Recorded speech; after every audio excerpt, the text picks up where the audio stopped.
அழைத்தோம். குருகுலமே வருக, குருகுலமே வருக.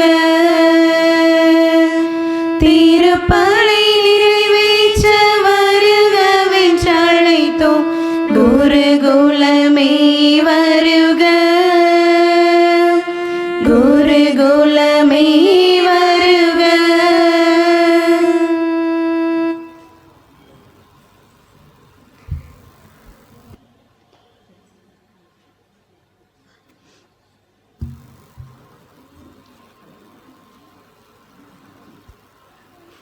மங்கள ஆரத்தி எடுத்துமை அழைத்தோம். இறை மக்களே வருக, இறை மக்களே வருக. பலியினில் பங்கேற்க வருகவென்றழைத்தோம். இறை மக்களே வருக, இறை மக்களே வருக.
தந்தை மகன் தூய ஆவியாரின் பெயராலே நம் ஆண்டவராகிய இயேசு கிறிஸ்துவின் அருளும் கடவுளின் அன்பும் தூய ஆவியாரின் நட்புறவும் உங்கள் அனைவரோடும் இருப்பதாக.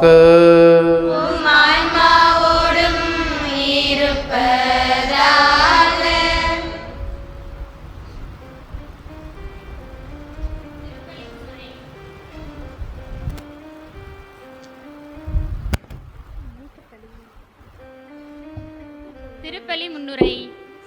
இன்றைய இரண்டாம் நவநாளை சிறப்பித்து திருப்பலி நிறைவேற்றி இறை ஆசிரை பெற்றுத்தர வந்திருக்கும் அருட்தந்தை எட்வின் அவர்களையும் எம் பாசமிகு பங்கு தந்தை ஜோசப் ராஜன் அவர்களையும் அருட்சகோதரிகள் இறை மக்கள் அனைவரையும் எம் புனித அந்தோனியார் அன்பிய குடும்பங்களின் சார்பாக யூபிலி ஆண்டில் வருக வருக என்று வாழ்த்தி வரவேற்கின்றோம். இன்றைய மறையுரை சிந்தனை. ஞானமுள்ள சிற்றுயிர்கள் 4. யூதா நாட்டின் பெத்லகேமே, யூதாவின் ஆட்சி மையங்களில் நீ சிறியதே இல்லை. ஏனெனில் என் மக்களாகிய இஸ்ரேலை ஆயர் என ஆள்பவன் ஒருவன் உன்னில் இருந்தே தோன்றுவார். மத்தேயு 2:6. கடுகு சிரித்தாலும் காரம் குறையாது, மூக்கு சிறியது என்றாலும் கீர்த்தி பெரியது என்பது போல ஞானமுள்ள சிற்றுயிர்களிடம் மனிதர்களாகிய நாம் கற்றுக்கொள்ள வேண்டியது சேமிப்பு, பாதுகாப்பு, சுய கட்டுப்பாடு, துணிவு போன்ற குணங்கள் ஆகும். ஒளியும் உயிரும் இல்லா சிறிய வெண்மை அப்பத்தில் உடலும் உயிரும் ஒருங்கே இணைந்து மறைந்து வாழும் இறைவனை நாம் ஆராதிக்கின்றோம், அன்பு செய்கின்றோம். அதுபோலவே பிறரை அன்பு செய்ய ஞானம் என்னும் தூய ஆவியின் நற்கொடைகளை வேண்டி இத்தெய்வீக திருப்பலியில் தந்தையரோடு இணைந்து மன்றாடுவோம். திருப்பலியை தகுந்த முறையிலே ஒப்பு கொடுக்க நாம் செய்த குற்றங்களை நினைத்து பார்ப்போம், அவற்றிற்காக மனம் வருந்துவோம்.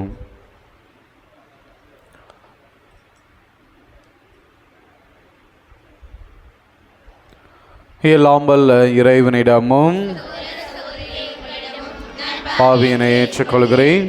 ஏனெனில் சிந்தனையாலும் சொல்லாலும் செயலாலும் கடமைகள் தவறியதாலும் பாவங்கள் பல செய்தே என் பாவமே என் பாவமே என் பெரும் பாவமே. ஆகையால் எப்பொழுதும் கன்னிகையான புனித மரியாளையும் வானத்துத புனிதர் அனைவரையும் சகோதர சகோதரிகளை உங்களையும் நம் இறைவனாகிய ஆண்டவரிடம் எனக்காக வேண்டிக் கொள்ள மன்றாடுகிறேன். இயலாமல் இறைவன் நம் மீது இரக்கம் வைத்து நம் பாவங்களை எல்லாம் மன்னித்து நம்மை முடிவில்லா வாழ்வுக்கு அழைத்து செல்வாராக.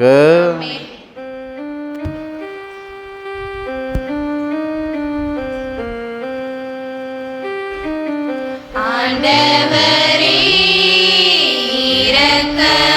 இரக்கமாயிரும். ஆண்டவரே இரக்கமாயிரும். கிறிஸ்துவே இரக்கமாயிரும். கிறிஸ்துவே இரக்கமாயிரும்.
ஜெபிப்போமாக. என்றென்றுமுள்ள எல்லாம் வல்ல இறைவா, புனித அந்தோணியாரை தலை சிறந்த போதகராகவும் எங்கள் தேவைகளில் பரிந்து பேசுவராகவும் உமது மக்களாக எங்களுக்கு வழங்கியுள்ளீரே. அதனால் அவரது உதவியால் நாங்கள் கிறிஸ்துவ வாழ்வின் நெறிகளை கடைபிடிக்கவும் எங்களுக்கு நேரிடும் இன்னல்களிலெல்லாம் உமது உதவியை கண்டுணரவும் செய்வீராக. உமோடும் தூயாவியாரின் ஒன்றிப்பில் இறைவனாய் என்றென்றும் வாழ்ந்து ஆட்சி செய்கின்ற எங்கள் ஆண்டவரும் உமது திருமகனுமாகிய இயேசு கிறிஸ்து வழியாக உம்மை மன்றாடுகின்றோம்.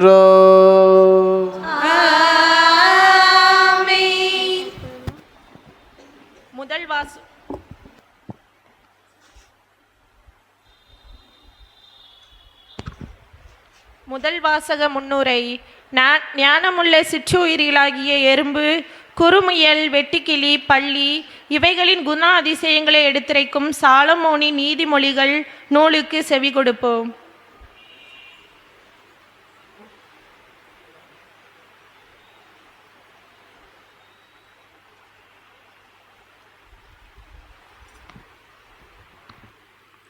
நீதிமொழிகள் நூலிலிருந்து வாசகம். இயல் 30 இறை வார்த்தைகள் 24 முதல் 28 முடிய. சிறியவையாயினும் ஞானமுள்ள சிற்றுயிர்கள் 4 உலகில் உண்டு. எறும்புகள் இவை வலிமையற்ற இனம். எனினும் கோடை காலத்தில் உணவை சேமித்து வைத்துக் கொள்கின்றன. குறுமுயல்கள் இவையும் வலிமையற்ற இனமே. எனினும் இவை கற்பாறைகளுக்கு இடையே தம் வலைகளை அமைத்துக் கொள்கின்றன. வெட்டுக்கிளிகள் இவற்றிற்கு அரசன் இல்லை. எனினும் இவை அணி அணியாக புறப்பட்டு செல்லும். பல்லி இதை கைக்குள் அடக்கிவிடலாம். எனினும் இது அரச மாளிகையிலும் காணப்படும். இது ஆண்டவர் வழங்கும் அருள்வாக்கு.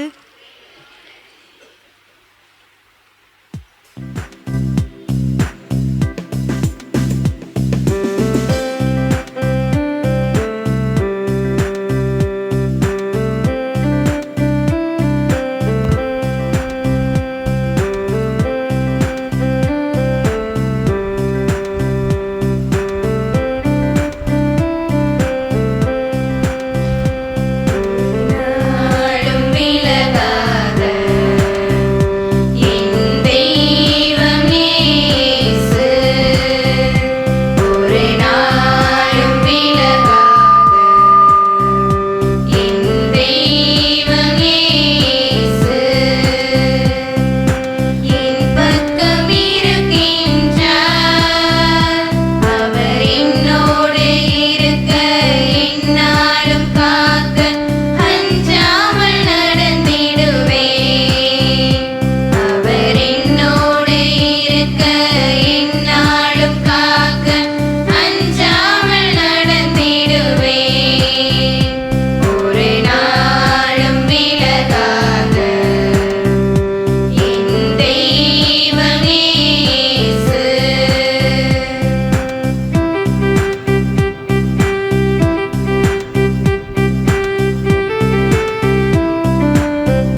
இரண்டாம் வாசக முன்னுரை.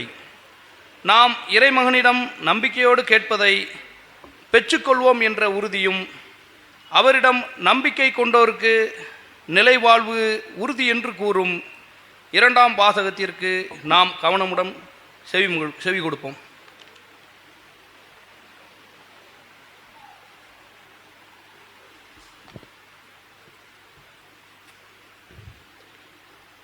திருத்தூதர் யோவான் எழுதிய முதல் திருமுகத்திலிருந்து வாசகம்.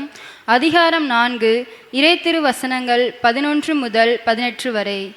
அன்பார்ந்தவர்களே, கடவுள் நம்மீது அன்பு கொண்டார் என்றால் நாமும் ஒருவர் மற்றொரு மீது அன்பு கொள்ள கடமைப்பட்டிருக்கிறோம்.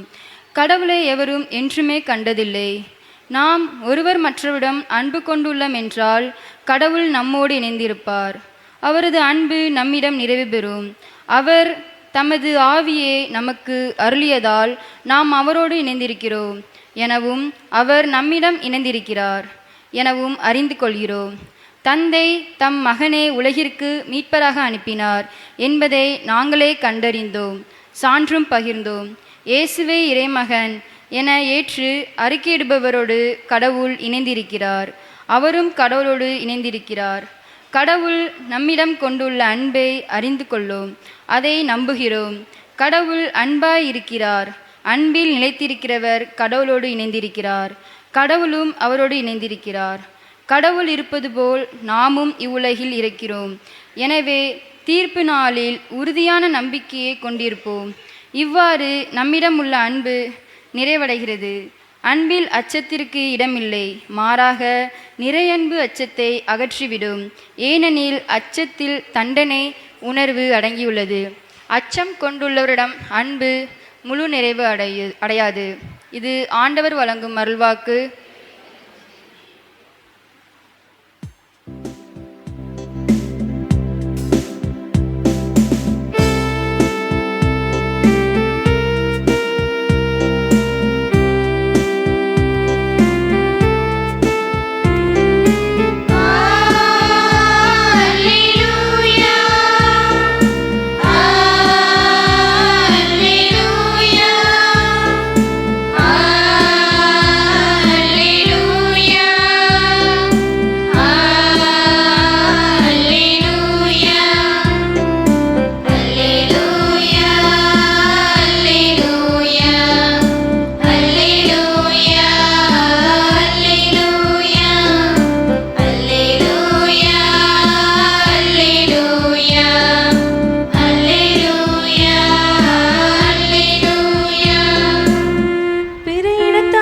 பறைசாற்றப்பட்ட கிறிஸ்துவே உமக்கு மகிமை. விசுவாசத்தோடு உலகில் ஏற்கப்பட்ட கிறிஸ்துவே உமக்கு மகிமை. அல்லேலூயா. அல்லேலூயா. அல்லேலூயா. அல்லேலூயா. அல்லேலூயா. இன்றைய திருப்பலியிலே சுருண்டையை சார்ந்த எட்மண்ட் குயின் இவர்கள் குடும்பத்திற்கு இறைவன் இதுவரை செய்த எல்லா நன்மைகளுக்கு நன்றியாகவும், மகள் திருமணம் சிறப்பாக நடைபெற்றதற்கு நன்றியாகவும், இனிவரும் நாட்களிலும் கடவுளுடைய உடனிருப்பு இவர்களோடு நிறைவாக இருந்து வழிநடத்த புனிதர் வழியாக இந்த திருப்பலியிலே ஒப்புக்கொடுத்து ஜெபிக்கிறார்கள். ஆண்டவர் உங்களோடு இருப்பாராக.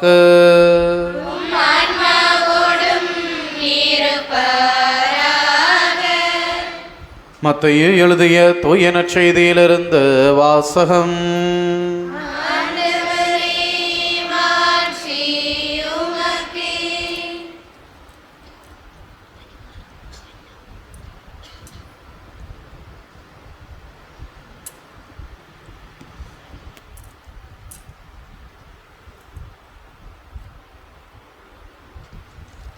மத்தேயு எழுதின செய்தி அதிகாரம் 25 திருவசனங்கள் 31 முதல் 45 முடிய. மத்தேயு எழுதின செய்தி அதிகாரம் 31 அதிகாரம் 25 திருவசனங்கள் 31 முதல் 45 முடிய. வானதூர் அனைவரும் புடை சூழ மானிட மகன் வரும்போது தம் மாட்சிமிகு அரியணையில் வீற்றிருப்பார். எல்லா மக்களினத்தாரும் அவர் முன்னிலையில் ஒன்று கூட்டப்படுவர். ஓர் ஆயர் செம்மறியாடுகளையும் வெள்ளாடுகளையும் வெவ்வேறாக பிரித்து செம்மறியாடுகளை வலப்பக்கத்திலும் வெள்ளாடுகளை இடப்பக்கத்திலும் நிறுத்துவது போல் அவர்கள் அம்மக்களை அவர் வெவ்வேறாக பிரித்து நிறுத்துவார்.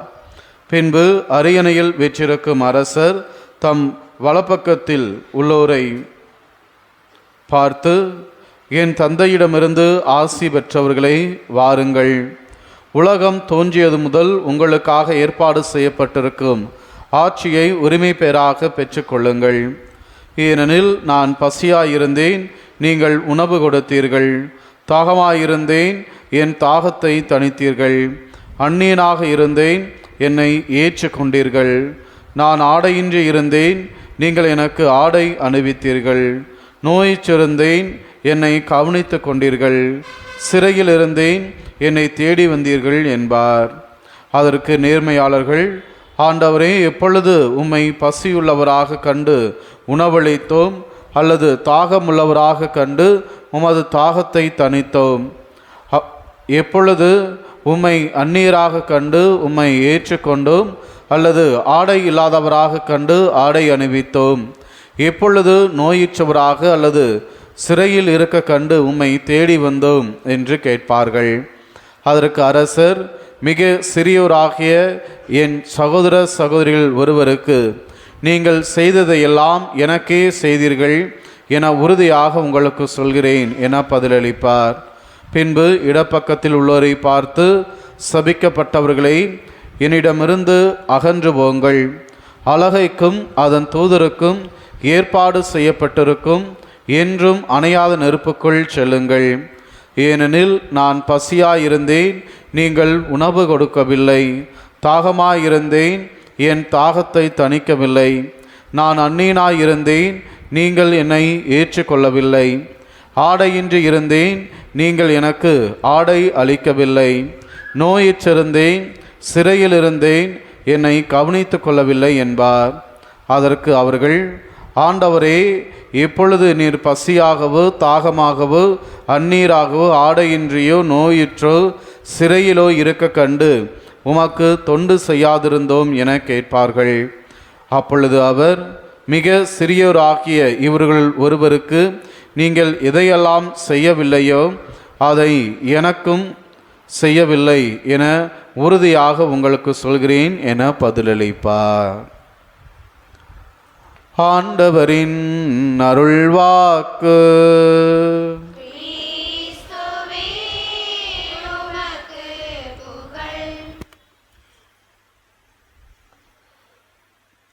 இறை இயேசுவில் பிரியமானவர்களே, நம்முடைய பாதுகாவலர் புனித அந்தோனியாரினுடைய திருவிழாவை பெருமகிழ்வோடு கொண்டாடி கொண்டிருக்கக்கூடிய உங்கள் ஒவ்வொருவருக்கும் இறைவன் நம்முடைய பாதுகாவலர் புனித அந்தோனியார் வழியாக கோடி அற்புதங்களை புரிந்து உங்களது வாழ்வை வளப்படுத்துவாராக.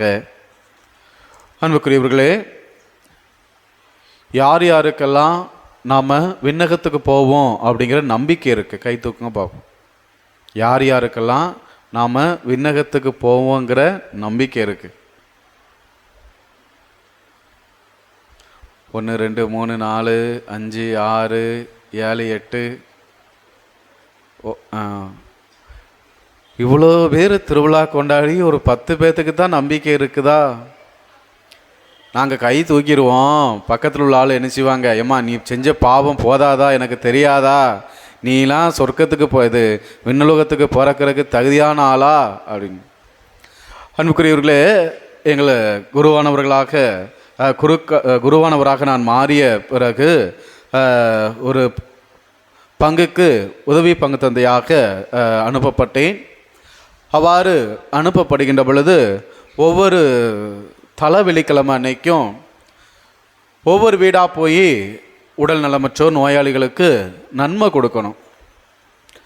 வாரம் என்ன சொல்லுதான், புதிய குரு அப்படிங்கிற ஒரு சந்தோஷத்தில் வேகமாக போயாச்சு, செஞ்சாச்சு.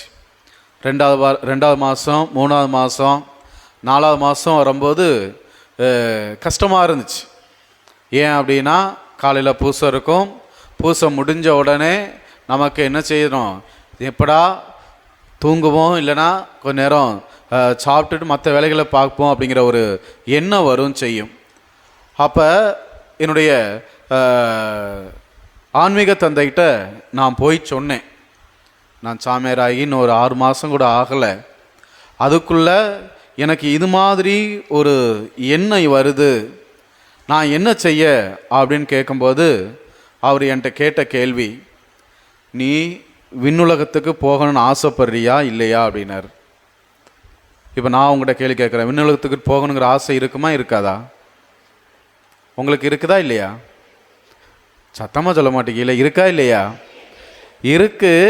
ஆனால் நானும் யோசித்துக்கிட்டே, ஏன்னா இல்லைன்னு சொல்ல முடியாது. ஏன்னா ஒரு ஃபாதர் நான் விண்ணுலகத்துக்கு போக விருப்பம் இல்லைன்னு சொன்னால் நான் குருவானவர் ஆனதுனாலேயே அர்த்தம் இல்லாமல் போயிடும். அதனால் இருக்கு ஃபாதர் அப்படின்னு இழுத்தேன். அப்போ அவர் சொன்னார், நீ விண்ணுலகத்துக்கு போகணும்னு ஆசைப்பட்ட அப்படின்னா என்ன செய்யணும், கட்டாயமாக ஒவ்வொரு மாதமும் போய் நன்மை கொடுக்க முயற்சி எடு அப்படின்னார்.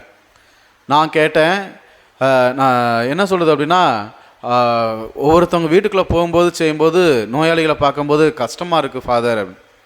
அப்போ அவர் இன்றைக்கி நாம் நற்செய்தி வாசித்தோம் தெரியுமா, அந்த நற்செய்தி பகுதியை எடுத்து வாசி அப்படின்னார். வாசிக்கின்ற பொழுது அதில் என்ன வரும், நீங்கள் வாசிக்க கேட்டிங்கல்ல, அதில் என்ன வரும்னு சொல்லுங்க பார்ப்போம். நான் பசியாக இருந்தேன், உணவு கொடுத்தீர்கள், தாகமாயிருந்தேன், தண்ணீர் கொடுத்தீர்கள், ஆடையின்றி இருந்தேன், ஆடை கொடுத்தீர்கள், அந்நியனாக இருந்தேன், ஏற்றுக்கொண்டீர்கள், நோயிற்றிருந்தேன், சத்தமாக சொல்லுங்க பார்ப்போம், நோயிற்றிருந்தேன், என்னை கவனித்து கொண்டீர்கள் அப்படின்னு இதை சொன்ன உடனே நான் இதை அவரும் அப்படித்தான் வாசின்னு சொன்னார். நானும் வாசித்தேன். வாசித்து முடித்த உடனே நோயிற்றிருந்தேன், என்னை கவனித்து கொண்டீர்கள் அப்படிங்கிற ஒரு வார்த்தை வருதா அப்படின்னார். ஆமாம் ஃபாதர் அவர். அப்போ நீ போய் நோயிற்றவங்களை பார்த்தாலே என்ன உங்களுக்கு கிடைச்சிரும், என்ன கிடைச்சிரும், விண்ணுலகு கிடைச்சிருமா கிடைக்காதா? கிடைச்சிரும். எனக்கு இதில் 2 இது நான் தைரியமாக சொல்லுவேன், 2 இது நான் கட்டாயம் பண்ணிட்டேன். அதனால் அந்த நாளில் இருந்து ஒவ்வொரு மாதமும் நோயாளிகளுக்கு நன்மை கொடுக்கறதுல நான் நிறுத்தினதே கிடையாது. ஒரு சில நேரங்களில் ஒரு சில பங்குல இல்லாட்டினாலும் என்ன செஞ்சேன், புதுசாகவே போய் நானே ஆரம்பித்து ஒவ்வொரு மாதத்துலேயும் ஏதாவது ஒரு நாள் போய் நன்மை கொடுக்கறதுக்கு போயிடுவேன். முதலாவது. 2வது, நான் செஞ்ச பணி 2 வருடங்கள், முதலாவது சேந்தாமரம், 2வது கயத்தாறு முடித்த பிறகு 3வது வருடம் நம்முடைய முன்னாள் ஆயர் மேதகு ஜூடு பால்ராஜ் அவர்கள் என்ன கேட்டாங்க அப்படின்னா, சிறை பணிக்கு போகிறீங்களான்னு கேட்டார்.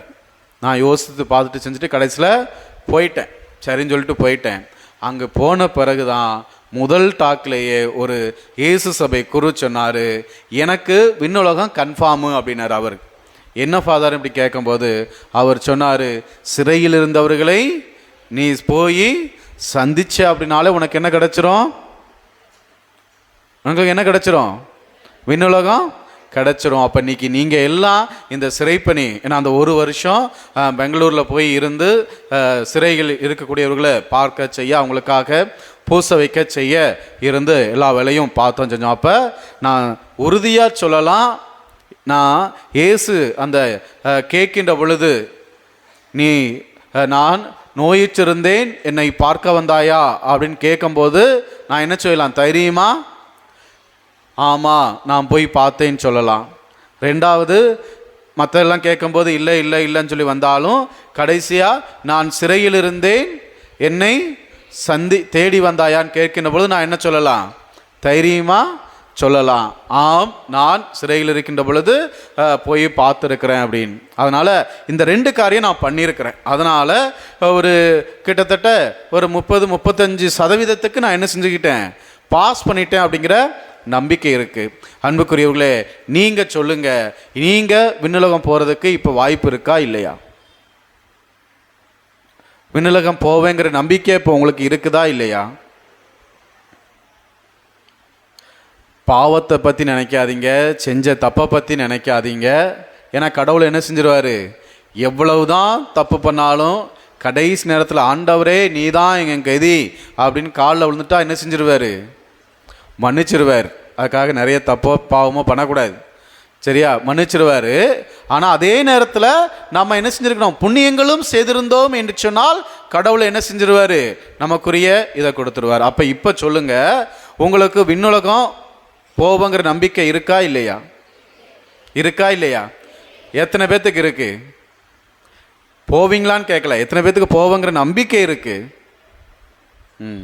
இன்னமும் கை தூக்காத ஆளுக்க எனக்கெல்லாம் நம்பிக்கை இல்லை, ஏன்னா நான் கேட்கல போடுங்க, ஏன்னா அதில் இருக்கக்கூடியதை நான் செய்கிறேனா இல்லையா அப்படிங்கிற கேள்வி. அன்புக்குரியவர்களே, இன்னைக்கு நம்முடைய பாதுகாவலர் புனித அந்தோனியாருடைய விழாவை இந்த நாளிலே 2வது நாள் சிறப்பாக நாம் கொண்டாடி கொண்டிருக்கிறோம் என்று சொன்னால், இந்த நாளில் நமக்காக சிந்திப்பதற்காக நம்முடைய பங்குத்தந்தை நமக்கு கொடுத்திருக்கக்கூடிய தலைப்பு என்ன தலைப்பு? ஞானமுள்ள சிற்றுயிர்கள். அன்புக்குரியவர்களே, இன்னைக்கு முதல் வார்த்தை சிற்றுயிர், அது சின்ன சின்ன உயிர்கள். ஞானம் உள்ள, இந்த ஆங்கிலத்திலே விஸ்டம் என்று சொல்லுவார்கள். இந்த விஸ்டம் என்பது ஞானம். இதை கொடுக்கக்கூடியது யார் என்று சொன்னால் கடவுள். உண்மையிலே இந்த அறிவுக்கும் ஞானத்திற்கும் வித்தியாசம் இருக்கிறது. என்ன வித்தியாசம் தெரியுமா? அறிவு என்பது நான் படித்து தெரிந்து கொள்வது. உதாரணமாக, இன்னைக்கு நம்ம பிள்ளைங்க கையில் செல்ஃபோன் இருக்குது. பிறக்கும் போதே நம்ம பிள்ளைங்க செல்ஃபோனுடைய பிறக்குது. ஆனால் அப்படி கிடையாது. ஆனால் அதை என்ன செய்யுது? உள்ளே போய் என்ன இருக்குது ஏது இருக்குன்னு சொல்லி பார்த்து இன்னைக்கு தெரியாத சந்தேகங்களை கூட கொடுங்க ஃபாதர், நாங்கள் உங்களுக்கு செஞ்சு தரோம் அப்படின்னு சொல்லி அந்த பற்றிய ஒரு அறிவை பெற்றுக்கொள்கிறார்கள். இது செல்போன் மட்டுமல்ல, மற்ற எல்லாவற்றையுமே சுட்டி காட்டும். எங்களுடைய பொறுத்தளவிலே குருக்களாக இருக்கக்கூடிய நாங்கள் திருவிழித்திலே அறிவு புலமை பெற்றவராக இருக்கிறோம். எங்களை கூட்டு போய் இந்த சீரியல் செட்டெல்லாம் போடுங்கன்னா போட முடியாது. அதே வேளையில் இந்த மைக் செட்டுக்காரங்களை கூப்பிட்டு சீரியல் செட்டெல்லாம் போடுங்க, இதில் 2 லைட்டு எரியலை என்னன்னு பாருங்கன்னா அவங்களுக்கு தெரியும். ஏன்னு சொன்னால் அவர்கள் அதிலே அறிவு புலமை பெற்றிருக்கிறார்கள். இது அறிவு என்று சுட்டி காட்டப்படுகிறது. ஆனால் ஞானம் என்பது கடவுளிடமிருந்து வருகிறது. ஏனென்று சொன்னால் யாக்கோபு புத்தகம் அதிகாரம் 1 வசனம் 5 வாசிங்க. யாக்கோபு புத்தகம் அதிகாரம் 1 வசனம் 5.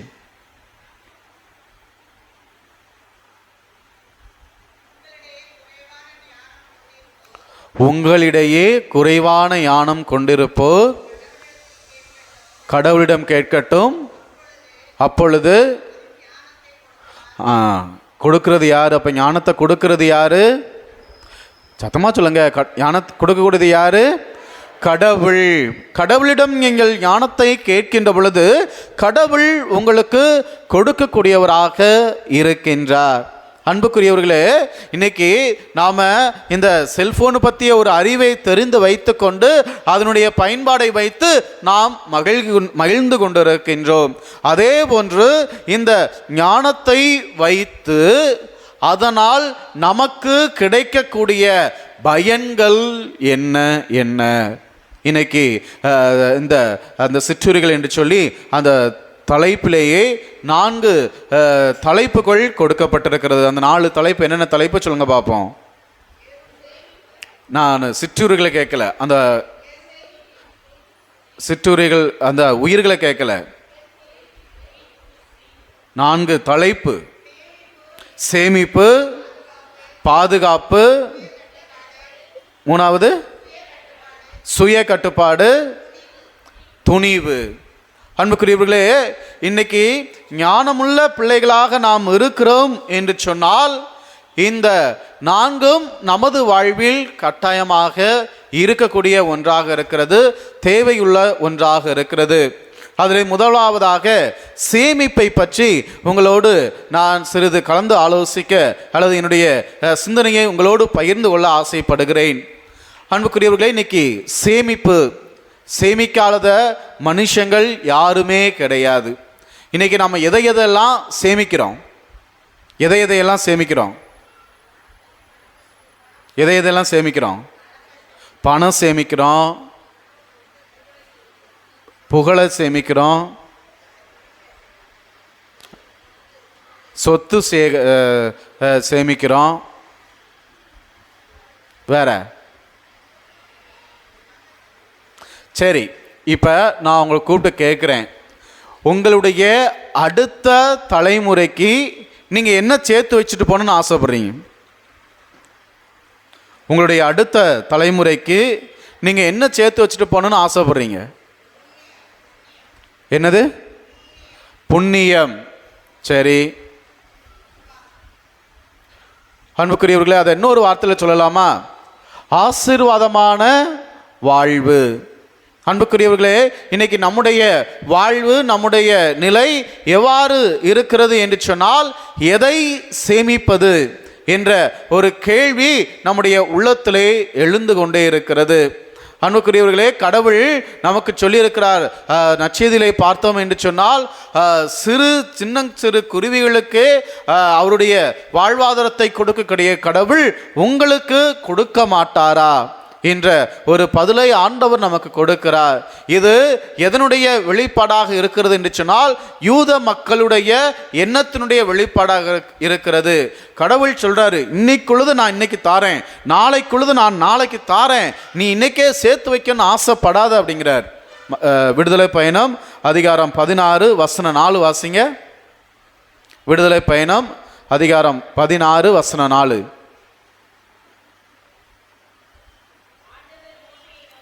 ஆண்டவர் மோசேயை நோக்கி, இதோ பார், நான் உங்களுக்காக வானத்திலிருந்து என்ன கொடுக்க போறாரு? அப்பத்தை கொடுக்க போகிறேன்.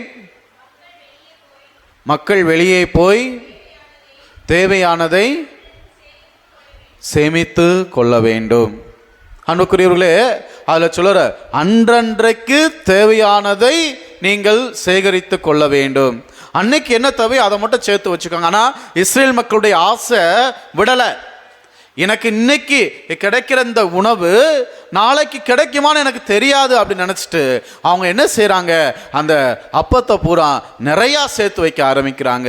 அதனுடைய விளைவு என்ன அப்படின்னா, அவங்க சேகரித்து வச்ச பொருள் பூரா என்னாச்சு? என்ன ஆயிரும்? அவ்வளோதான், ஒன்றும் இல்லாமல் உதவாமல் போய்விடும். திருப்பலித்தில் இந்த நற்செய்தியில் இயேசு கிறிஸ்து ஒரு செல்வந்தனை பற்றி சொல்கின்ற பொழுது சொல்லுவார், அந்த செல்வந்தன், விளைச்சல் அதிகமாகிவிட்டது, ஆண்டவரே நான் என்ன செய்வேன்? நான் ஒன்று செய்வேன், எனது களஞ்சியத்தை இடித்து இன்னும் பெரிதாக கட்டுவேன், கட்டி என விளைந்த பொருட்களை எல்லாம் நான் உள்ளே சேர்த்து வைப்பேன். அப்போ கடவுள் என்ன வார்த்தை சொல்லுவார்? அறிவிலியே, இன்று இரவே உன்னுடைய உயிர் உன்னை விட்டு போய்விட்டால் நீ சேர்த்து வைத்ததெல்லாம் யாருடையவையாக மாறும். அன்புக்குரியவர்களே, இன்னைக்கு நம்ம பாருங்க, நம்முடைய கணவன் மனைவியாக இருக்கலாம், அல்லது நம்முடைய பெற்றோர்களாக இருக்கலாம், தாம் பிள்ளைகளுக்கு வாயை கட்டி வவுத்த கட்டி என்ன செய்யுது? வீடை கட்டி கொடுக்குறாங்க, நிலத்தை வாங்கி போடுறாங்க. ஆனால் கடைசி காலங்களில் அம்மா அப்பா இறந்த உடனே என்ன வருது? முதல்ல என்ன வருது? சண்டை தான் வருது. அம்மா இறந்த உடனே அம்மா, ஐயோ அம்மா போயிட்டியே, செஞ்சிட்டியே, 3 நாள் அக்கா தங்கச்சி ஒரே அழுக. பார்க்கும்பொழுது நமக்கே கஷ்டமாக இருக்கும், நம்ம கண்ணில் இருந்தே கண்ணீர் வந்துடும். கடைசியில் அந்த பாடியை கல்லறைக்கு எடுத்துகிட்டு போகும்போது என்ன சொல்லி விடுவாங்க? அவங்க வீட்டுக்காரர்கிட்ட, அம்மா கழுத்தில் கிடக்கிற சங்கிலி பத்திரம். அன்புக்குரியவர்களே, அவங்க எவ்வளோ கஷ்டப்பட்டு அந்த செயின் வாங்கி போட்டிருப்பாங்க. ஒரு 5 பவுனோ 7 பவுனோ 10 பவுனோ 11 பவுனோ சாப்பிடாம இடாமல் இருந்து அந்த சங்கிலியை வாங்கி போட்டு சந்தோஷமாக போட்டிருந்தாங்கன்னா கடைசி எதுக்காக வருது? சண்டையில் வந்து முடியுது. அன்புக்குரியவர்களே, இவை எல்லாம் நாம் சேர்த்து வைத்து எதை நாம் நம்முடைய பிள்ளைகளுக்கு கற்றுக் கொடுக்கிறோம்? அம்மா சொன்ன மாதிரி நம்முடைய வாழ்வை ஆசீர்வாத வாழ்வாக மாற்றுவதற்கு நாம் முயற்சி செய்து கொண்டிருக்கின்றோமா? நம்முடைய வாழ்விலே நாம் புண்ணியங்களை சேர்த்து வைக்க நாம் கடமைப்பட்டிருக்கின்றோம். இரண்டாவதாக பாதுகாப்பை பற்றி நாம் யோசிக்கின்ற பொழுது, நான் மற்ற மனிதருக்கு நம்பிக்கை கொடுக்கக்கூடிய வகையில் நான் வாழ்ந்து கொண்டிருக்கின்றேனா? இன்னைக்கு நகர வாழ்வு பெரிதாகி கொண்டே போகிறது. ஒரு மனிதர் மற்ற மனிதரை நம்ப முடியாத ஒரு சூழ்நிலை. அதே போல இன்னைக்கு பல நேரங்களில் மனிதனுடைய வாழ்வு என்பது துன்பத்திற்கு ஆளாகிறது. காரணம் என்ன என்று சொன்னால், இத்தகைய மற்றவர்களுக்காக பரிந்து பேச போய், மற்றவங்களுக்காக நம்ம கூட போய் நிற்க போய் நமது வாழ்வு பாதுகாப்பு இல்லாத வாழ்வாக நிலையாக இருக்கிறது. ஆனால் கடவுள் என்ன சொல்கிறார்? நீங்கள் பிறருக்கு பாதுகாப்பு உங்களோடு இருக்கின்ற பொழுது அவர்கள் உங்களுடைய பாதுகாப்பை உணர்கிறார்களா? தொடக்க நூல் புத்தகத்திலே நாம் பார்க்கிறோம், ஆதி பெற்றோருடைய பிள்ளைகள் காயின் ஆபேல் இவர்கள் இருவரும் சண்டையிட்டு தன்னுடைய சகோதரனை கொன்று அழிக்கின்ற பொழுது கடவுள் அவரை பார்த்து கேட்கிறார், காயினே காயினே ஏன் இவ்வாறு செய்தாய் என்று சொன்ன பொழுது அவன் என்ன சொல்றான்? நான் என்ன என்னுடைய சகோதரனுக்கு காவலாளியா? அன்புக்குரியவர்களே, இன்னைக்கு அத்தகைய ஒரு நிலைதான் இன்று நிகழ்ந்து கொண்டிருக்கிறது. பாதுகாப்பு இல்லாத ஒரு நிலை. ஆனால் பிறருக்கு பாதுகாப்பை கொடுக்கக்கூடிய நிலையில் நாம் வாழ கடமைப்பட்டிருக்கின்றோம். பிலோமின் புத்தகம் அதிகாரம் 1 வசனம் 12 வாசிங்க பார்ப்போம். பிலோமின் புத்தகம் அதிகாரம் 1 வசனம் 12.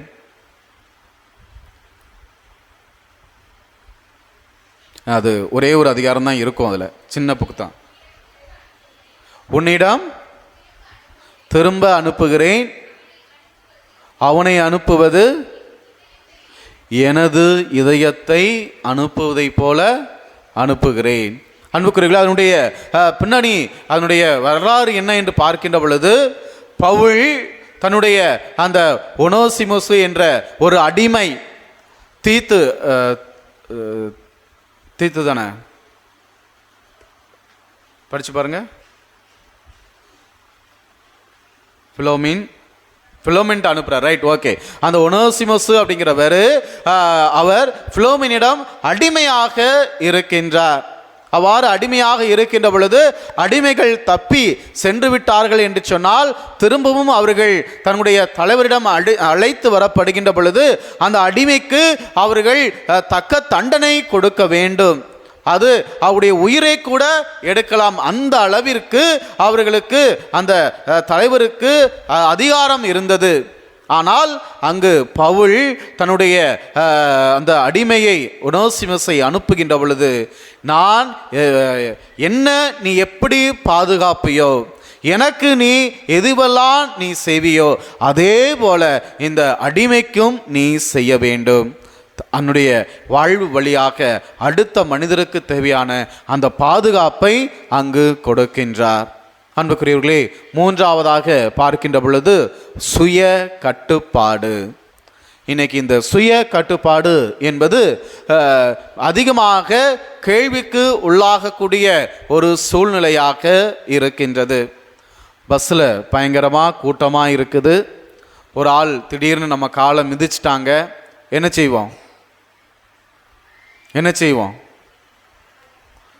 செய்வோம்? நீங்கள் பதில் பேசினா தான் திரும்ப நான் பேசுவேன், இல்லைன்னா பிரசங்க ஓடிக்கிட்டே தான் இருக்கும். என்ன செய்வோம்? திடீர்னு மற்றவங்க கேட்க முடியாத வார்த்தையை, நம்ம கிறிஸ்தவங்க நம்ம அப்படி பேச மாட்டோம், அப்படி தானே? இருந்தாலும் நம்ம என்ன செய்கிறோம்? திட்டுறோம். ஏனென்று சொன்னால் அது நமக்கு ஒரு துன்பத்தை கொடுக்கிறது. எனவே அதை நாம் செய்கிறோம். அதனால் அது பெரிய தவறு அல்ல. மாறாக இதை நான் செய்யக்கூடாது என்று தெரிந்திருந்தும் நான் அதை செய்கின்றேன். இன்னைக்கு காலையில் முந்தானத்து ஒரு என்ன சொல்கிறது 40-45 வயசு இருக்கும். அவர் வந்துட்டு அவர் பையனை கூப்பிட்டு வந்து விட்டுட்டு போனார். அவன் 12ஆம் கிளாஸ் படிக்கிறான். அந்த பையன் இன்னும் எப்போ பார்த்தாலும் செல்ஃபோனே நோண்டிக்கிட்டே இருக்கிறான். நீங்கள் அவனை என்னன்னு கேளுங்க ஃபாதர்னு சொல்லி விட்டுட்டு அவர் போயிட்டார். அந்த பையன்கிட்ட கேட்டால் அவன் என்ன சொல்கிறான் அப்படின்னா, எனக்கு நைட்டு ரீல்ஸ் பார்க்காம என்னால் தூங்க முடியாது ஃபாதர் அப்படிங்கிறான். இல்லை ஒரு 10 நிமிஷம் பாருடா, பார்த்து முடிச்சுட்டு போகிறான்னா, எனக்கு அந்த ரீல்ஸ்ன்னு போயிட்டானாலே என் கை எப்போ டயர்டாகுதோ அது வரைக்கும் என்ன செய்யணுமா, தள்ளி விட்டுக்கிட்டே இருக்கணும், செய்யணும். அன்புக்குரியவர்களே, இன்றைய மாணவர்களே மத்தியிலே பார்க்கின்ற பொழுது இந்த சுய கட்டுப்பாடு என்பது மிக மிக குறைந்து கொண்டே இருக்கிறது. இந்த சுய கட்டுப்பாடு நமக்கு தேவை. ஏனென்று சொன்னால் தூய பவுல் கொரிந்தியருக்கு எழுதிய முதல் புத்தகம் அதிகாரம் 9 வசனம் 27 வாசிங்க. அந்த சுய கட்டுப்பாடு ஏன் தேவை அப்படின்னு அவர் சொல்றார். கொரிந்தியருக்கு எழுதிய முதல் புத்தகம் அதிகாரம் 9 வசனம் 27. பிறருக்கு நற்செய்தியை அறிவிக்க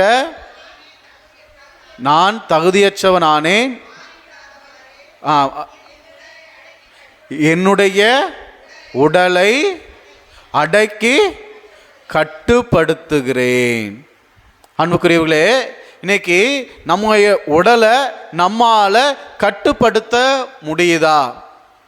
கோபம் வந்துச்சு அப்படின்னா நம்முடைய முகமெல்லாம் என்ன செய்யுது, மாறுது செய்யுது. டக்குன்னு வார்த்தைகளை விடுறோம், டக்குன்னு பேசுகிறோம், செய்கிறோம். அப்போ பவுல் என்ன சொல்கிறாரு, அப்படிப்பட்ட உணர்வுகள் கட்டாயமாக வரத்தான் செய்யும். ஆனால் நம்முடைய உடலை நாம் கட்டுக்குள் வைக்க வேண்டும். எதற்காக கட்டுக்குள்ள வைக்கணும்? பவுல் சொல்கிறாரு, பிறருக்காக, குறிப்பாக எதுக்காக? நற்செய்தியை அறிவிப்பதற்காக என்னுடைய உடலை நான் கட்டுக்குள் வைக்கிறேன். அன்புக்குரியவர்களே, இன்னைக்கு இது ஒரு உண்மையாக இருக்கிறது. நான் உங்களை தொடக்கத்திலேயே சொன்னேன், பஸ்ஸில் ஒரு நபர் காலை மிதிக்கிறாரு அப்படின்னா நமக்கு கோபம் வரும் செய்யும். நம்ம என்ன செய்கிறோம், சரி கூட்டமாக இருக்கிறோம், இந்த மாதிரி ஒரு நிலைமை இருக்குது செய்யுது, அதனால் சகிச்சுக்கிட்டு போகக்கூடிய ஒரு நிலை இருக்கின்ற பொழுது நமக்கு தெரிஞ்சவங்களே சொல்லலாம், பரவாயில்ல இந்த மனுஷனா ரொம்ப கோபப்பட மாட்டாரியா, இவரா எல்லாமே தனக்குள்ள எல்லாத்தையும் என்ன சொல்லுவார், ஒரு கட்டுக்குள்ள வச்சுக்கிடுவார். அப்படிங்கிற ஒரு நிலையை நாம் வைத்திருக்கின்றோமா? அதை நம்முடைய வாழ்விலே கடைபிடிக்க வேண்டும் என்பதை நம்முடைய இன்றைய 3வது சிந்தனையாக நான் உங்களுக்கு சொல்கிறேன். நான்காவது என்னது? துணிவு. அன்புக்குரியவர்களே, இன்னைக்கு எப்படிப்பட்ட துணிவு வேண்டும் என்பதை நாம் சிந்தித்து பார்க்க வேண்டும். ஏனென்று சொன்னால் இன்றைய நிலையிலே துணிவு என்பதற்கும் தேவையில்லாத ஒரு சில நிகழ்வுகளுக்கும் நாம் வித்தியாசம் தெரியாமல் நடந்து கொண்டு இருக்கிறோம். உதாரணமாக நான் என்ன செய்கிறேன் அப்படின்னா, எனக்கு பைக் ஓட்ட தெரியாது. ஆனால் கட்டாயமாக என்ன செய்யணும், ஆலங்குளம் போக வேண்டிய ஒரு சூழ்நிலை, வேற வழியே கிடையாது. ஆனால் என்ன செய்யணும், கொஞ்சம் கொஞ்சம் ஓட்ட தெரியும்.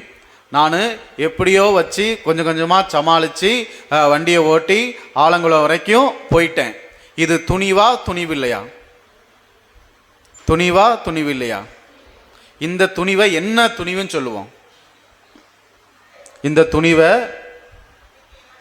நம்பிக்கையோட, அது வேற. இன்னொரு வார்த்தையில் என்ன சொல்ல தெரியுமா, இவனுக்கு கொஞ்சம் அசட்டு தைரியம் உண்டுன்னு சொல்லுவோம் தெரியுமா? அசட்டு தைரியம் அப்படிங்கிறது எதுனாலும் நடக்கலாம். இப்போ எனக்கு வண்டி ஓட்ட தெரியாது, நான் வண்டி எடுத்துகிட்டு போகிற வழியில் எதுவும் பிரச்சனை இல்லாமல் போகிறதுனால நான் என்ன செய்கிறேன், நான் தைரியமாக துணிவோடு செய்கிறேன்னு நான் சொல்கிறேன். ஆனால் போகிற வழியில் ஏதாவது ஆயிடுச்சு அப்படின்னா நம்ம முதல் வேலையை என்ன சொல்லுவோம் அவங்கள பார்த்து, இவனுக்கே வண்டி ஓட்ட தெரியாது, இவன் எதுக்கு வண்டி எடுத்துகிட்டு போகணும் செய்யணும், இது இவனுக்கு தேவையா? அன்புக்குரியவர்களே, இதுதான் அசட்டு தைரியம் என்பது வேறு, துணிவு என்பது வேறு. இன்னைக்கு நம்முடைய வாழ்வில் இருப்பது துணிவா அல்லது அசட்டு தைரியமா என்ற ஒரு கேள்வியை நாம் உள்ளத்திலே சிந்தித்து பார்க்க வேண்டும். ஒரு 10ஆம் கிளாஸ் படிக்கிற பையனை கூப்பிட்டு, ஏன்டா ஸ்டடிக்கு லேட்டாக வார அப்படின்னு கேட்குறேன். அவன் சொல்கிறான், நான் அப்படித்தான் லேட்டாக வருவேன், உங்களுக்கு என்ன? இது துணிவா அசட்டு தெரியுமா? ஒரு ஃபாதரை பார்த்து நான் தைரியமாக பேசிட்டேன்டா, எனக்கு என் துணிவுடா அப்படின்னு சொல்ல முடியுமா? இல்லை அசட்டு தெரியுமா?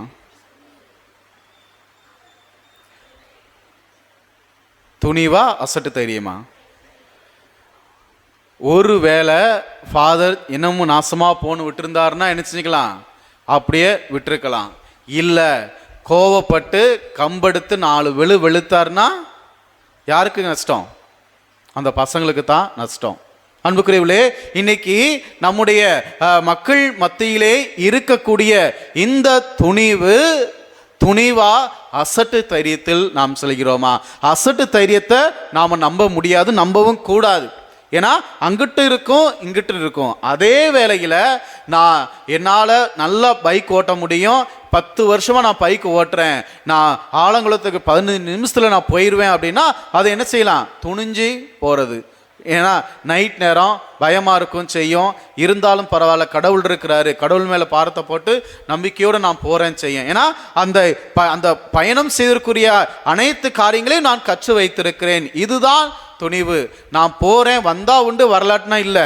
அது அசட்டு தைரியம். அன்புக்குரியவர்களே, இன்னைக்கு நம்மளோட வாழ்க்கையில் பல மனிதர்கள் மத்தியிலே நாம் கொண்டிருப்பது அசட்டு தைரியம். அன்புக்குரியவர்களே, இதை நாம் எடுக்க வேண்டும், நம்மிடமிருந்து களைய வேண்டும். இந்த 4ம் நமக்கு எப்பொழுது கிடைக்கும் என்று சொன்னால், இந்த நம்முடைய ஞானமுள்ள மக்களாக இருக்கின்ற பொழுதுதான் இவை அனைத்தும் நமக்கு கொடுக்கப்படும். அவ்வாறு கொடுக்கப்படுகின்ற பொழுது இந்த 4ஐயும் நாம் நமது வாழ்விலே கடைபிடித்தோம் என்று சொன்னால், ஏன்னா இன்னைக்கு நம்ம வாழ்வில் யோசித்து பார்ப்போம், சேமிக்கிறது கிடையாது, பாதுகாப்பு இல்லாமல் இருக்கிறாங்க, செய்கிறாங்க, சுய கட்டுப்பாடு இல்லாமல் அவங்க மனம் போன போக்கில் வாழ்ந்து கொண்டு இருக்கிறாங்க. ஆனால் இன்னைக்கு அவங்கெல்லாம் நல்லா தான் ஃபார் இருக்கிறாங்க, மேலும் மேலும் வளர்ச்சி அடைஞ்சு போய்கிட்டே தான் ஃபார் இருக்கிறாங்க. ஆனால் நாங்கள் சுய கட்டுப்பாடோடு இருக்கிறோம், சேமிக்க வேண்டியதை சேர்த்து வைக்கிறோம், செய்கிறோம். இருந்தாலும் எங்கள் வாழ்வு கீழே வந்துக்கிட்டே இருக்குது. நாங்கள் என்ன செய்ய அப்படின்னா, அதற்கு பதில் தான் இன்றைய நற்செய்தி. எங்க கேள்வி கேட்கப்படும்? எங்க கேள்வி கேட்பாங்க?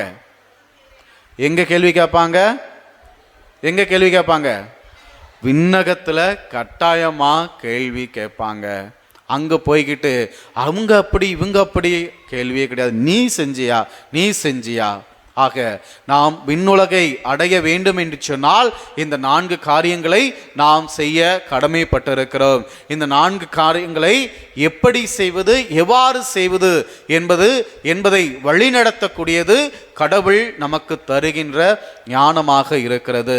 அதை நமது கண்கள் முன்பாக நிகழ்த்தி காட்டக்கூடிய உயிரினங்கள் தான் இந்த நீதிமொழிகள் கொடுக்கப்பட்டிருக்கக்கூடிய அந்த 4 உயிரினங்கள். எறும்பு, இரண்டாவதாக என்னது? இரண்டாவது முயல், மூன்றாவது வெட்டுக்கிளி, 4வது பல்லி. இந்த 4ல் எதை மட்டும் நமக்கு ரொம்ப பிடிக்கும்? இந்த 4ல் எதை மட்டும் ரொம்ப பிடிக்கும் நமக்கு? முயல் வேணா பிடிக்கும், இந்த முயல் வேணா பிடிக்கும். மற்ற 3ஐயும் நம்ம வீட்டில் வளர்க்க முடியுமா? எனக்கெல்லாம் அந்த பல்லியை பார்த்துட்டோம் அப்படின்னா எங்கில்லாத கோபமும் என்ன செய்யும்? அங்கே தான் வரும் செய்யும். ஏன்னா அது என்ன சொல்கிறது, ஒரு அருவருப்பான ஒரு இது. என்னை பொறுத்தளவில் ஒரு சில பேர் அந்த பள்ளியை பிடிச்சி வாண்டுக்கிட்டு இருப்பாங்க, சின்ன பசங்க. ஏன்னா அது அவனுக்கு பிடிச்சது அது. ஆனால் இந்த 3லையும் பாருங்கள், வெட்டுக்கிளி பார்த்துருக்கீங்களா? அது நம்ம மேலே நின்றுச்சுன்னா அது நமக்கு ஒரு மாதிரி அருவருப்பாக இருக்கும். இன்னைக்கு இந்த அருவருப்பாக இருக்கக்கூடிய இந்த 4 சிறு உயிர்கள், ஒரு சொல் உயிரியா 2 சொல் உயிரியான்னு தெரிய, ரொம்ப சிறு உயிரிகள் இவை நமக்கு கற்றுக் கொடுக்கிறது எவ்வாறு ஞானம் உள்ளவர்களாக இருந்து விண்ணுலகை அடைய முடியும் என்பதை. எனவே அன்புக்குரியவர்களை சிந்தித்து பார்ப்போம். நம்முடைய இறுதி வாழ்வு முடியக்கூடிய இடம் விண்ணுலகம். எனவே அந்த விண்ணுலகை அடைவதற்கு ஞானமுள்ள மக்களாக வாழ இந்த திருப்பலியிலே மன்றாடுவோம். ஆமேன். எழுந்து நம்முடைய மன்றாட்டுக்களை இறைவன் பாதம் எடுத்து வைப்போம்.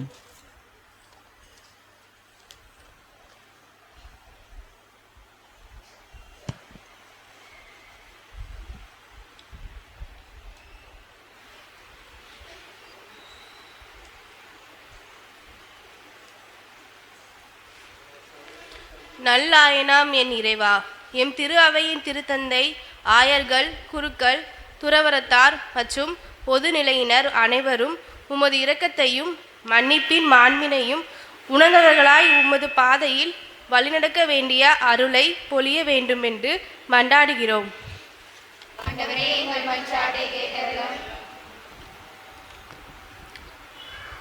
வழிநடக்கும் அன்பின் இறைவா, இன்று நாட்டை ஆளும் உலகத் தலைவர்களையும் எம் நாட்டு தலைவர்களையும் நிறைவாக ஆசீர்வதியும். எம் நாட்டு மக்களையும் நல்வழியில் நடத்தி செல்ல தேவையான செல்லத்தை ஞானத்தையும் தந்து ஆசிரிக்க வேண்டுமென்று இறைவா உம்மை மன்றாடுகிறோம்.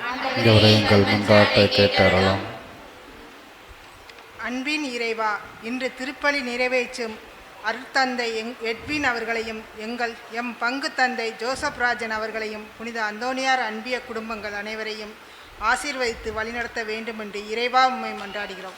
ஆண்டவரே, எங்கள் மன்றாட்டை கேட்டருளும்.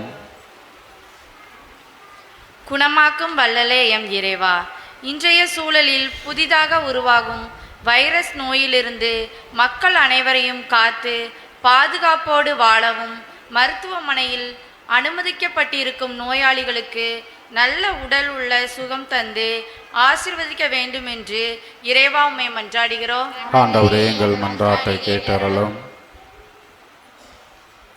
சிறு குழந்தைகளை என்னிடம் வரவிடுங்கள் என்று கூறிய எம் இறைவா, எம் பங்கில் உள்ள இளைஞர்கள், இளம் பெண்கள், குழந்தைகள் அனைவரையும் கரம் தருகின்றோம். அவர்களின் அனைவரும் கல்வியிலும் ஞானத்திலும் சிறந்து விளங்க தேவையான அருளை தந்து ஆசீர்வதிக்க வேண்டுமாய் இறைவா உம்மை மன்றாடுகிறோம். ஆண்டவரே, எங்கள் மன்றாட்டை கேட்டருளும். நம் ஒவ்வொருவருடைய தனிப்பட்ட விண்ணப்பங்களையும் இறைவன் பாதம் மௌனமாக ஒப்புக் கொடுத்து ஜெபிப்போம்.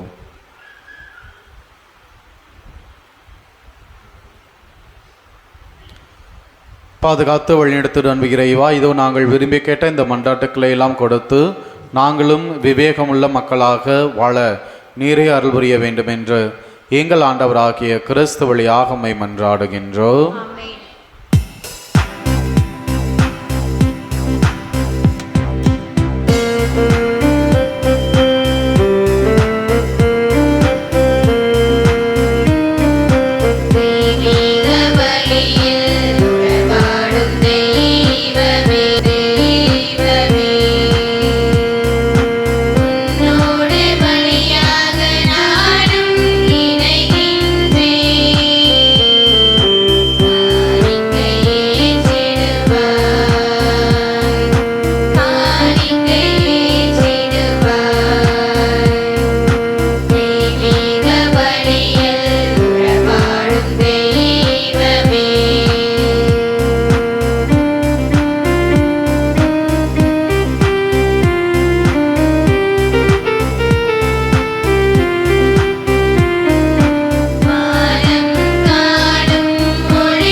அன்புமிக்கவர்களே, என்னுடையது உங்களுடைய மனைந்த பலி எல்லாமல்ல இறைவனுக்கு ஏற்றதாகும்படி ஜெபியுங்கள்.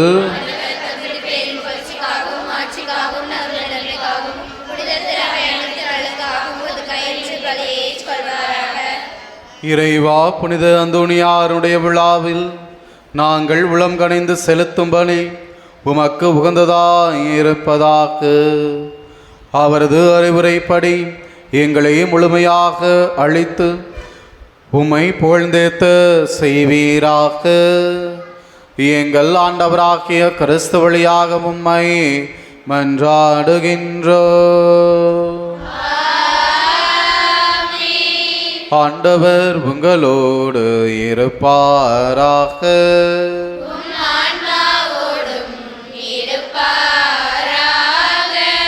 இதயங்களை மேலே எழுப்புங்கள்.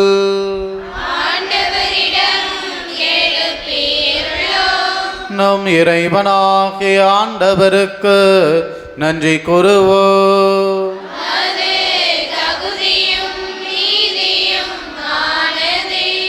ஆண்டவரே, தூயவரான தந்தையே, என்றும் வாழும் எல்லாமல்ல இறைவா, எங்கள் ஆண்டவராகிய கிறிஸ்து வழியாக இந்நாளும் எவ்விடத்திலும் நாங்கள் உமக்கு நன்றி செலுத்துவது மெய்யாகவே தகுதியும் நீதியுமாகும்.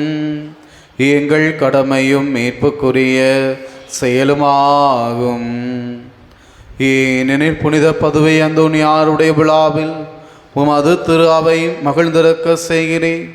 அவருடைய இறை பற்றுமிக்க வாழ்க்கையினரின் எடுத்துக்காட்டால் அதற்கு வலுவூட்டுகின்றேன்.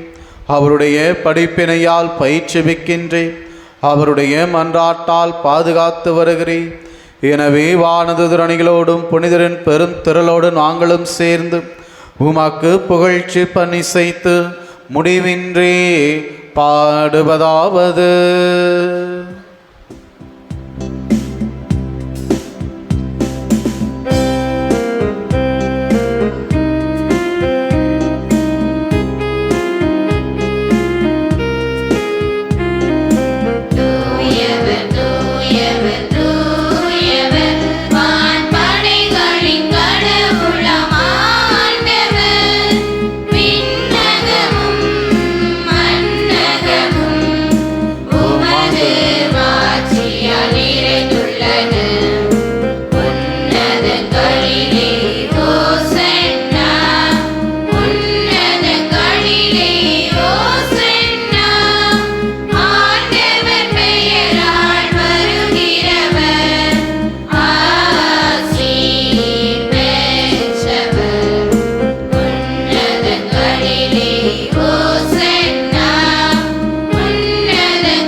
ஆண்டவரே, நீர்மையாகவே தூயவர், தூய்மை அனைத்திற்கும் ஊற்று. ஆகவே உம்முடைய ஆவியை பொழிந்து காணிக்கைகளை தூய்மைப்படுத்த உம்மை வேண்டுகின்றோம். இவ்வாறு எங்கள் ஆண்டவர் இயேசு கிறிஸ்துவின் உடலாகவும் இரத்தமாகவும் இவை எங்களுக்கு மாறுவனவாக. அவர் பாடுபட உளம் கனிந்து தம்மை கையளித்த போது அப்பத்தை எடுத்து நன்றி செலுத்தி அதை பிட்டு தம் சீடர்களுக்கு அளித்து அவர் கூறியதாவது: அனைவரும் இதிலிருந்து பெற்று உண்ணுங்கள், ஏனெனில் இது உங்களுக்காக கையளிக்கப்படும் என் உடல்.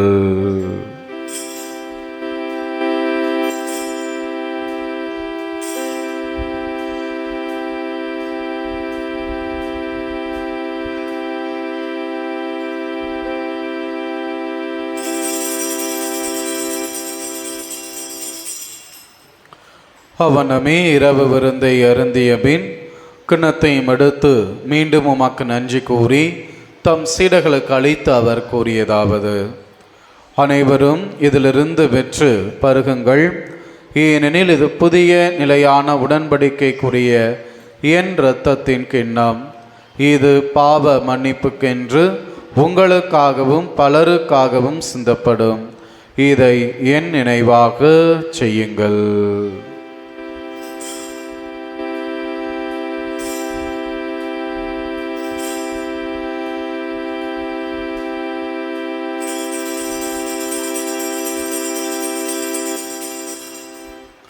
நம்பிக்கையின் மறைபொருள்.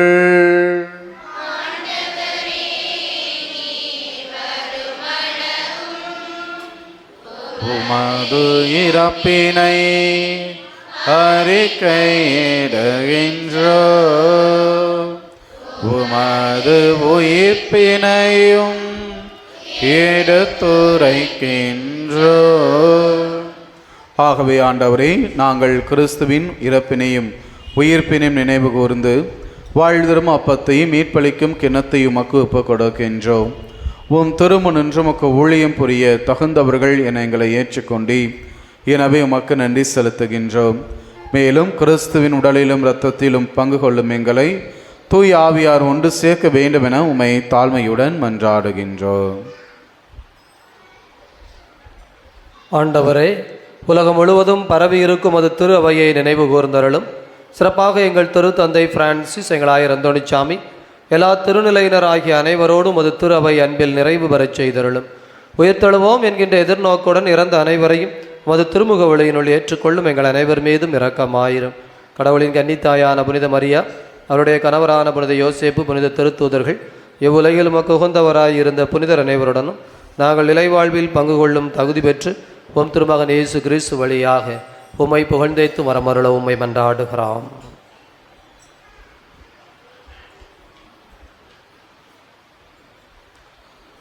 இவர் வழியாக இவரோடு இவரில் எல்லாம் வல்ல இறைவனாக்கிய தந்தையே, தூய ஆவியாரின் ஒன்றியப்பில் எல்லா புகழும் மாட்சியும் என்றென்றும் உமக்கு உரியதே. ஆமென்,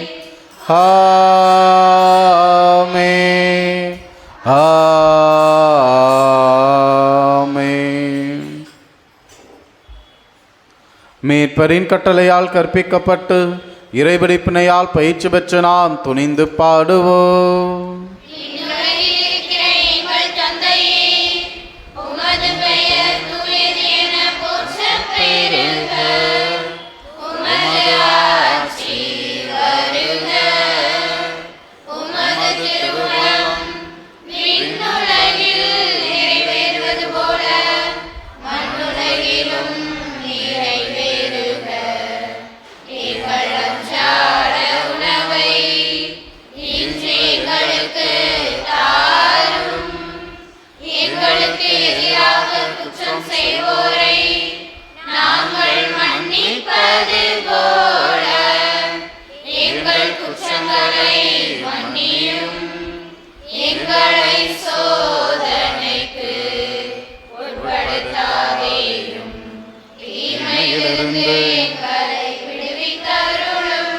ஆண்டவரே, தீமை அனைத்திலுமிருந்து எங்களை விடுவித்து எங்கள் வாழ்நாளில் அமைதியை கனிவுடன் அருளவும்மை மன்றாடுகின்றோம். உமது இரக்கத்தின் உதவியால் நாங்கள் பாவத்திலிருந்து எப்போதும் விடுதலை பெற்று யாதொரு கலக்கமுமின்றி நலமாயிருப்போமாக.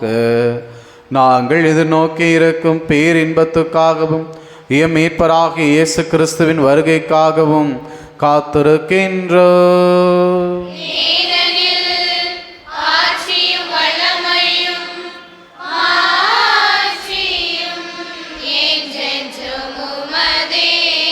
ஆண்டவராகிய இயேசு கிறிஸ்துவே, அமைதியை உங்களுக்கு விட்டு செல்கிறேன், என் அமைதியையே உங்களுக்கு அளிக்கிறேன் என்று உம் திருத்தூதர்களுக்கு மொழிந்தீரே. எங்கள் பாவங்களை பாராமல் உமது திரு அவையின் நம்பிக்கையை கண்ணோக்கி உமது திருவுள்ளத்திற்கு ஏற்ப அதற்கு அமைதியும் ஒற்றுமையும் அளித்தருள்வீராக. என்றென்றும் வாழ்ந்தாட்சி செய்கின்றவர் நீரே. ஆண்டவருடைய அமைதி உங்கள் அனைவரோடும் இருப்பதாக.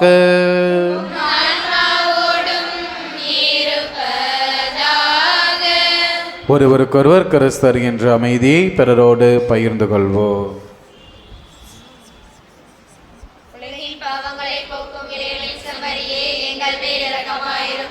உலகின் பாவங்களை போக்கும் இறைவனின் செம்மறியே எங்கள் மேல் இரக்கமாயிரும். உலகின் பாவங்களை போக்கும் இறைவனின் செம்மறியே எங்களுக்கு அமைதி அளித்தருளும்.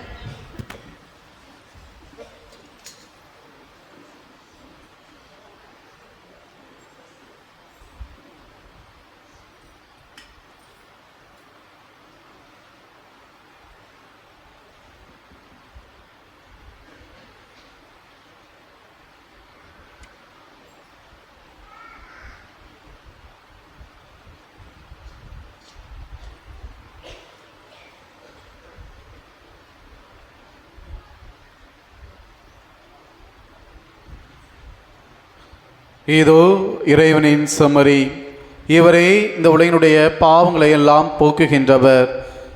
இந்த செம்மறியின் விருந்துக்கு அழைக்கப்பட்ட நாம் அனைவரும் பேறு பெற்றோர். தகுதியற்றவன், ஆனாலும் ஒரு வார்த்தை மட்டும் சொல்லி அருளும், எனது ஆன்மா நலமடையும். கிறிஸ்துவின் திருவுடல் திருத்தனமை காத்து நித்திய வாழ்வளிப்பதாக.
ஜெபிப்போமாக.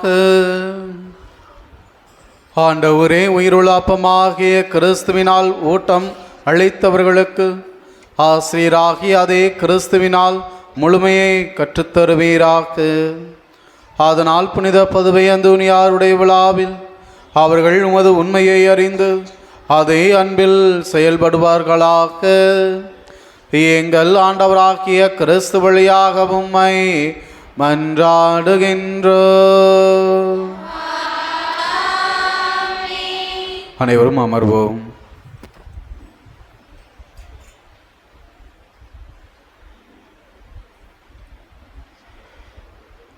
அற்புத சுரங்கம் சுரண்டை புனித அந்தோனியார் திருத்தல திருவிழாவின் 2ஆம் நவநாளை சிறப்பிக்க நாம் பங்கு தந்தையின் அன்பு அழைப்பை ஏற்று நம்மிடையே வருகை தந்து இந்த நவநாள் திருப்பலியை தலைமையேற்றி வழிநடத்தி நல்லதொரு மறைவுரை சிந்தனைகளால் நமக்கு இறையாசிர் பெற்றுத்தந்த புளியங்குடி பங்கு தந்தை அருள் தந்தை எட்வின் அவர்களுக்கு நமது பங்கு தந்தையின் சார்பாகவும் இறைமக்களின் சார்பாகவும் நன்றி தெரிவித்து நமது திருவிழா நவநாள் மகிழ்வை பகிர்ந்த வண்ணம் திரு ஆனந்த் அவர்கள் பொன்னாடை போர்த்தி சிறப்பிக்கின்றார்கள்.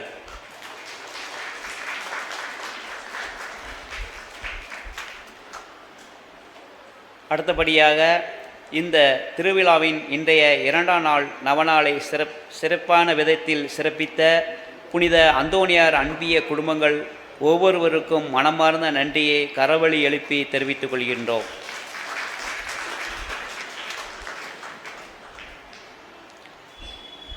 இன்றைய நாளில் நடைபெறுகின்ற விவிலிய போட்டிக்கு நடுவராக இருந்து தங்களது பங்களிப்பை பகிர்ந்து கொள்கின்ற டிகே புதூர் தலைமை ஆசிரியர் திரு இன்னாசிமுத்து அவர்களை வரவேற்கும் விதமாக இந்த பொன்னாடையை போட்டு மகிழ்கின்றோம்.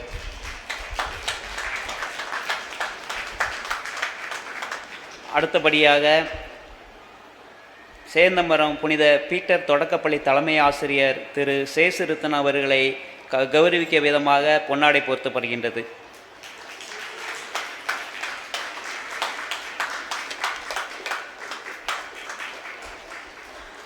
இன்று தங்களது 5வது திருமண நாளை கொண்டாடுகின்ற பிரிட்டோ ரெமில்டா தம்பதியருக்கு திருமண நாள் வாழ்த்துக்களை கரவொலி எழுப்பி தெரிவித்துக் கொள்வோம்.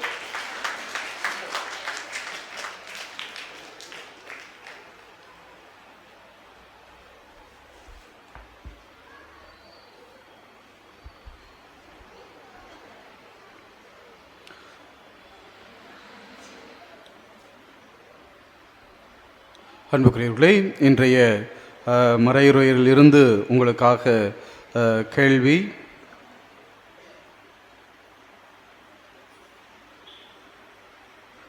ஞானத்தை யார் கொடுப்பார்? எந்த புத்தகம், அதிகாரம்? எந்திரிச்சு 3 பேர் நிற்கி, யாராவது ஒரு ஆள். கடவுள் கொடுப்பாரு. சரி ரைட், வாங்கம்மா. ஆக சொல்லிட்டாங்க, வாங்க.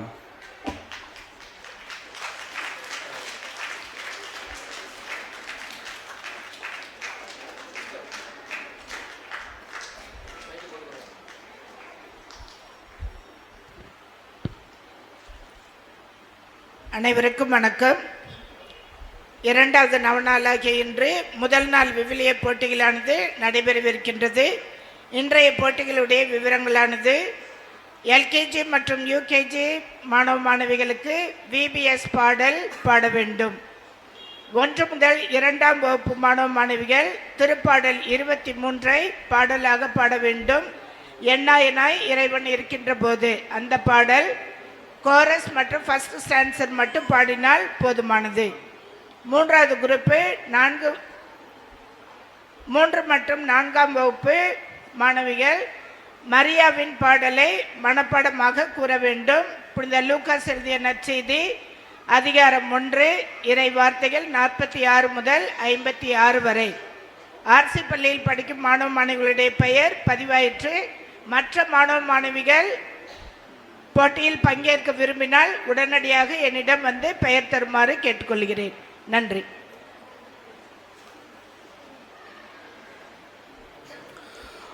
ஆண்டவர் உங்களோடு இருப்பாராக.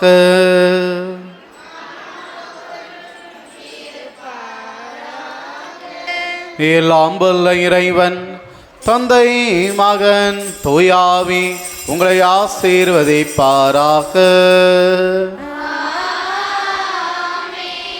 சென்று வாருங்கள், திருப்பலி நிறைவேறிற்று.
வானி நின்றவர்களுக்கு அப்பம் அளித்தீரே.